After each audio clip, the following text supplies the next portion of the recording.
We have made it to book 3 of the Black series, Emancipating James. Let's talk about it. It's gonna be the intro to your book review. Right.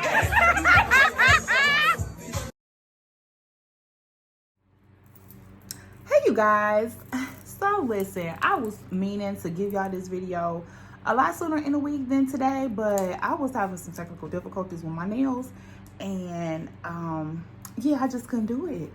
But I'm here with you on today to give you my review of Emancipating James, which is the 3rd book in the Black series. Now you guys know that she dropped the 4th book a couple of weeks ago, and so I am currently reading that one, and I'll be reviewing that one on next week. But for today, we're talking about book 3. So we probably need to recap a little bit, right? All of the books do. We have our main protagonist.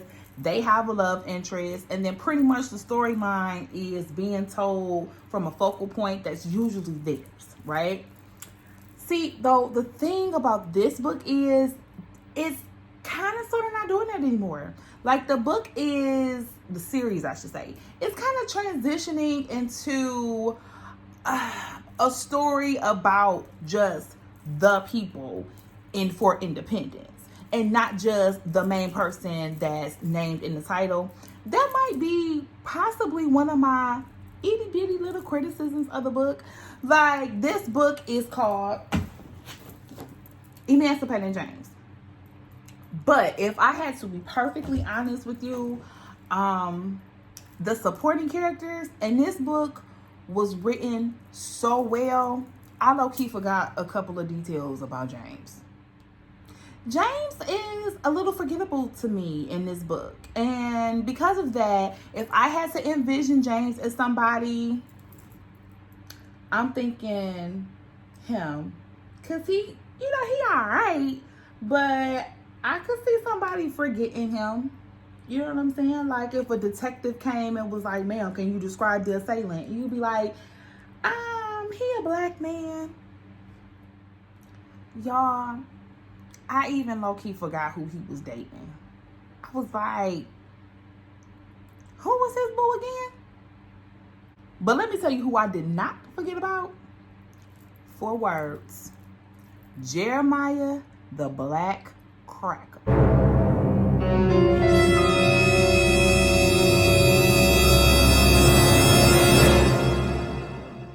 Listen, this book took me a minute to read, not because it was humongous, but because it was humongous, but because I had to put this book down and walk away, because it was some things that I was like, nope, I'm not about to, nope. Yeah, it was like that. It was like that. Our real people pop-ups was alive and well in this book as well. So we're going to see some folks show up. And it's going to be really interesting to see how well she brings all of these people together. Like, man, I'm telling you, it's like her made-up characters are bomb. Then when she throw in people that you really know, like, existed back then, you just be like, oh, shoot, diggo. I'm not going to tell y'all who it is, though. Y'all got to read the book. A piece of me feels like I can do this whole review and not give you guys spoilers. I'm gonna try this and see what happens. So for my watchers out there who end up having to stop at a portion of the video because they know I'm about to start talking about details, this one is for you. I'm gonna try my hardest to make sure that y'all can get through my whole video, because I appreciate y'all so much. A friend of mine recorded me talking about this book when I originally read it back like a couple of years ago. And I'm going to share this video with y'all right now. Because let me tell you though, she was supposed to release this book like early last year. So we were ahead. Like, what is you doing, John? What is you doing? Like, we were on her head. Right. I was in her inbox like, what's up, John? What's up? And then when she brought it, she did what? And then it became very obvious why it took so long. Because that baby put her foot all the way. Not a foot. Into the book. She did this. Look, she did this. She said, all of it. So she was making wine. I'm crazy. Now, when we first started this series, you know, did nobody want to believe that you had these ex-slaves, they black, but they organized and they outsmarting all of these white people? Did nobody want to believe that? Oh, but now that we in book 3, you can't deny them, baby. You can't deny them. You got top dog in the country out here looking for him like, hey, I'm going to need your help. I bet you do.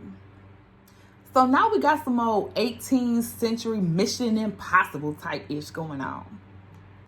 Y'all, I've been doing this video with my fan on. Ain't nobody told me nothing. I sure hope y'all can hear what I was saying before, because I ain't about to re-record this. Okay, so back to what I was saying. So they end up fighting some soldiers, and they messed around and were trying to go fight at this plantation, but baby, the way the author flipped it and reversed it on us, I wasn't ready. I wasn't ready. Remember I told y'all I had to put the book down and walk away? I had to put the book down and walk away because it was one of those moments where you was like, he is the enemy. He the enemy, and we don't like him. We don't like him at all. But then you ended up liking him a little bit, and then maybe a lot of it. Maybe not that much, like medium bit.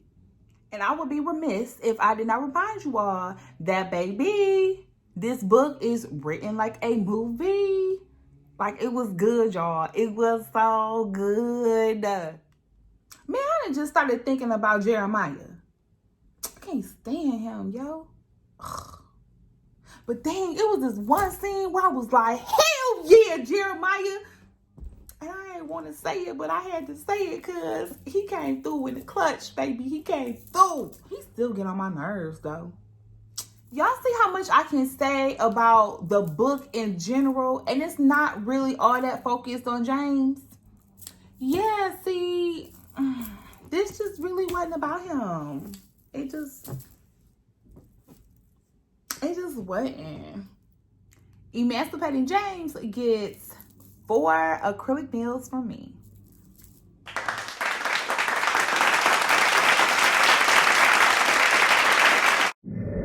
So I'm going to just say these last few things, and I'm going to get on from up off of here, because if I don't, I'm for real going to get into all of them details and everything. So I told y'all I wasn't going to spoil, and I'm not going to spoil. Okay, so first things first, James, Abby, their situation was, you know, okay. But the standout situation and characters in this book for me was Jeremiah and Callie. Like, I know that because they were brand new, this book couldn't be about them per se, but they stole the show for me. Listen, I had all the feels messing around with the Black Cracker, okay? All of the feels. I still want to karate chop him in his throat, but I also want to give him a big hug too. Like, I don't know why the author be doing this to us, but she do. She do. Okay. I'm not going to say nothing else about this book besides y'all need to read it because it's good, okay?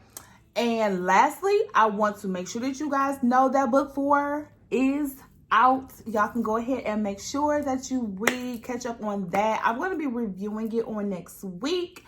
Also, you guys, make sure that you subscribe to my channel, hit the notification bell. I'm Tam. I'm telling tales. Read a book.